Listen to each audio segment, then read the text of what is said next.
This is Jessica Morency. The technology tip for today is processing timesheets in Scissortail HCM. I recently sat in on a demo that gave a great overview of this. We join that demo in progress now.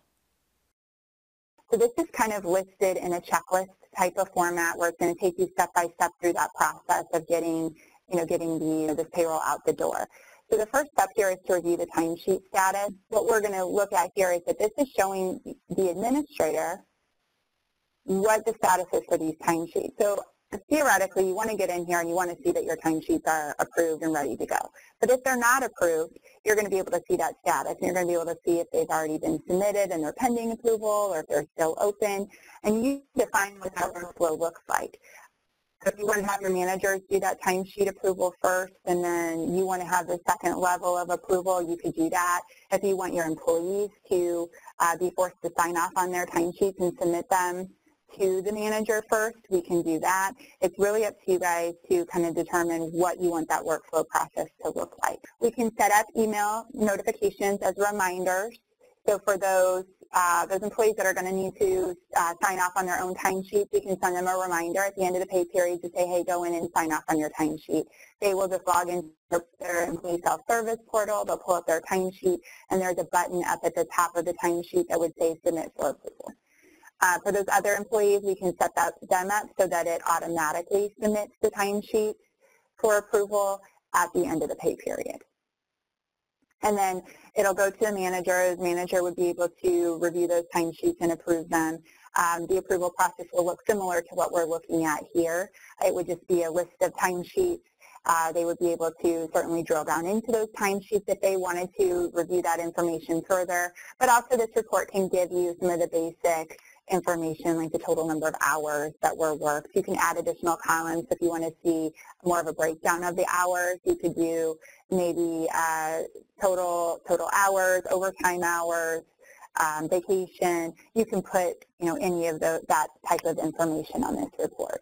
Now, as the administrator, Marianne, you have the ability to actually review who the approvers were. So maybe it hasn't been approved yet by the first level manager, and you want to reach out to that manager and say, hey, I need you to approve this before I can get this ready for payroll.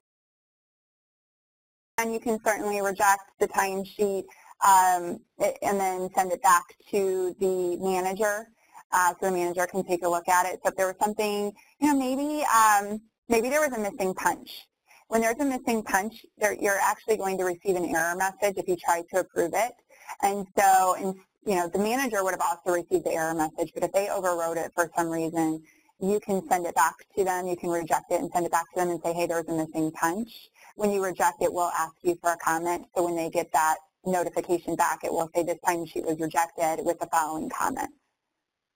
So I'm just going to, for the sake of our time, I'm just going to go ahead and approve these. You can see it's asking for a comment. This is just optional. In this case, when you reject, it would be a requirement that you put a comment in. I just got an error message or a warning message just letting me know that some of my employees may have a negative accrual balance. I am going to go ahead and approve this anyway, but just so you know, those types of checks and balances do apply in the system. So remember I gave you the example of a missing punch. It would pull up in a very similar way, so you're able to see that before you move forward with that approval process, and it asks you if you want to move forward or if you just want to skip over that specific timesheet. All right, so after we've reviewed the timesheet status, we really want to see that all the timesheets are ready for payroll. Then we can go ahead and reapply the pay calculations.